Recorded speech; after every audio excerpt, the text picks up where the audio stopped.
Bonjour et bienvenue dans la chaîne de Mathématiques Sciences. Dans cette toute nouvelle vidéo pour les premiers en enseignement scientifique, donc dans le thème numéro 3, la Terre, un astre singulier, je vous propose ici qu'on s'intéresse à la Terre dans l'univers. Parce qu'en effet, par le passé, on a cru que la Terre était carrément sur l'univers. Alors, vous allez voir ici que c'est pas du tout le cas.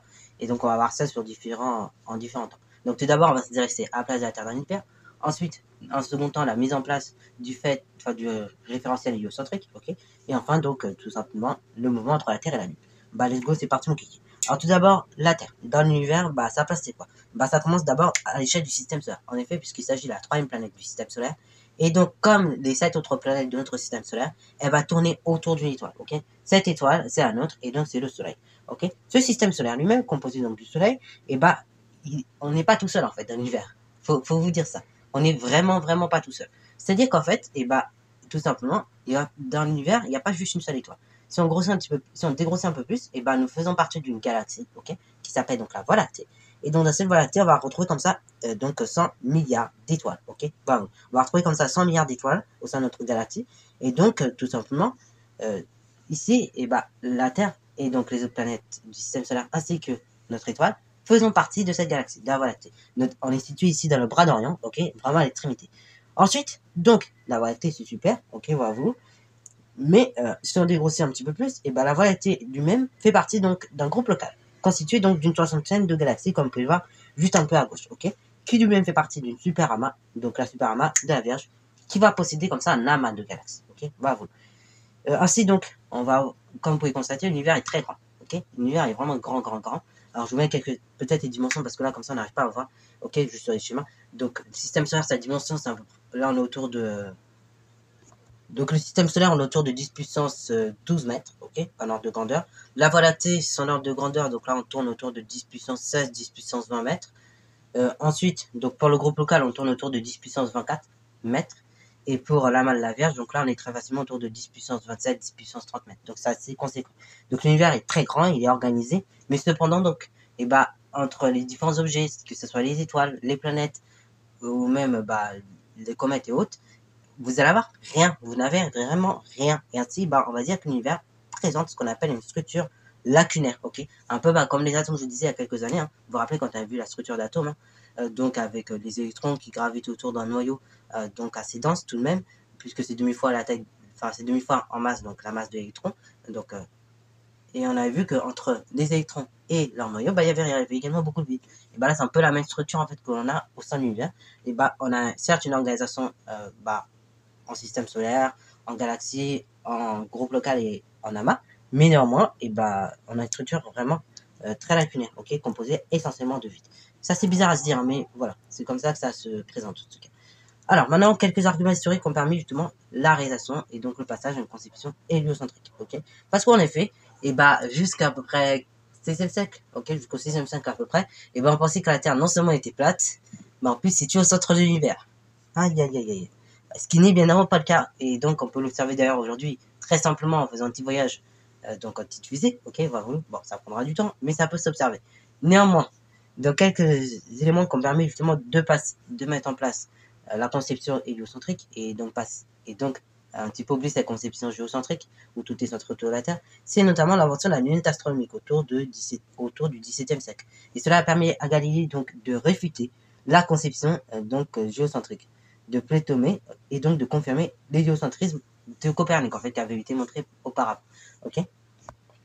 Alors petite parenthèse sur Galilée, malheureusement Galilée donc il voulait réfuter donc le fait que la Terre était au centre de l'univers, ok, et donc affirmer et confirmer la conception héliocentrique, donc tout simplement qu'il y a, mais malheureusement, comme on est encore dans une société un peu moyenâgeuse, ok, même si on est à la Renaissance à ce moment-là, mais tout de même, c'est pas une société aussi moderne que la nôtre, ou même moderne, ou même contemporaine plus précisément, et il a été tué pour cette idée, ok, il a été tué, et donc, il a même failli, voilà, il n'a pas tenu longue vie via cette idée, à cause de cette idée-là.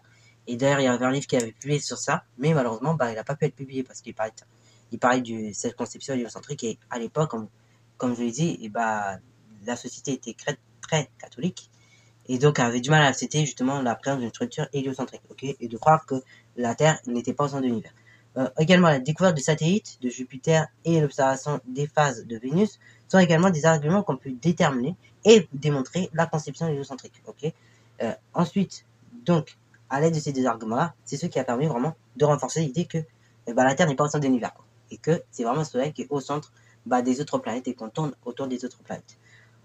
Ainsi donc, on a pu mettre en évidence. Ensuite, par la suite, donc, on a pu déterminer la chose suivante, c'est que tout simplement la Terre parcourt une trajectoire quasi circulaire autour du Soleil, dans un référentiel fixe par rapport aux étoiles.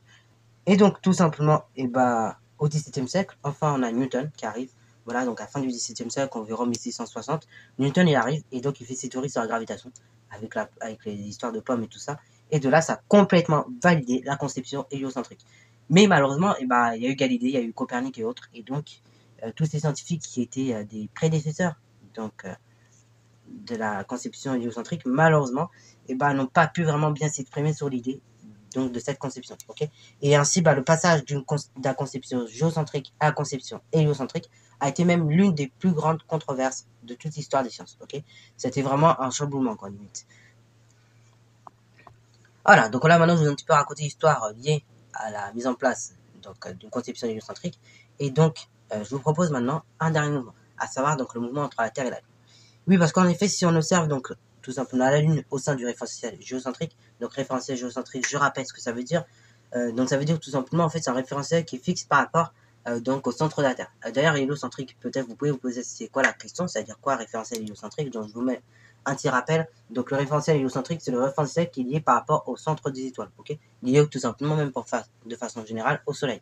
Donc vous prenez le centre du Soleil et c'est un repère qui sera fixe au centre du Soleil. Et donc ça, c'est référentiel héliocentrique. Et tant qu'on y va vers référentiel terrestre. Donc le référentiel terrestre, c'est tout simplement pour étudier tous les mouvements à la surface de la Terre. Donc c'est un référentiel qui est fixe par rapport au sol terrestre. Bon, maintenant qu'on y est, on va donc tout simplement s'intéresser au mouvement entre la Terre et la Lune. En effet, parce que si on l'observe au sein du référentiel géocentrique, on va constater que la Lune plutôt va tourner autour de la Terre, donc sur une trajectoire quasi circulaire. Alors pourquoi je dis quasi circulaire? Parce que oui, pour ceux qui font spé physiquement en terminale, vous verrez qu'elle n'est pas vraiment circulaire. Ok, voilà. Et que même ces deux trajectoires-là sont dites elliptiques. C'est pour ça qu'on dit à chaque fois quasi circulaire. Ok, en réalité, c'est des légères ellipses qu'on peut observer. Ok, et donc vous étudierez ça un petit peu l'année prochaine dans le chapitre mouvement au sein d'un champ de gravitation et notamment avec les lois de Kepler. Bon, fermeture de la parenthèse.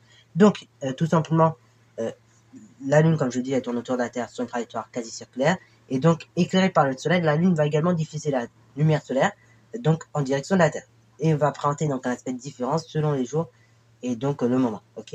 Et ainsi, donc, c'est ce qu'on appelle les phases de la Lune. Ok, par moment, on la verra, par moment, on la verra pas.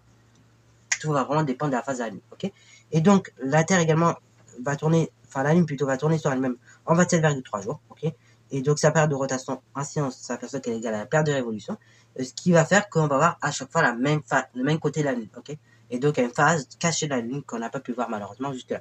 Mais si je sais, vous allez me dire, ouais, mais récemment, il y a eu un truc. Oui, mais si c'est vrai, il y a eu des Chinois qui sont posés justement sur la phase contraire. Mais nous, en tout cas, depuis la Terre, on ne l'a jamais vu. Mais oui, c'est déjà arrivé par contre qu'on a exploré. Voilà, donc sur ce, ça fin de cette vidéo. J'espère qu'elle t'a plu. Si c'est le cas, n'hésite pas à la liker, commenter et bon, c'est toi en mathématiques et en sciences.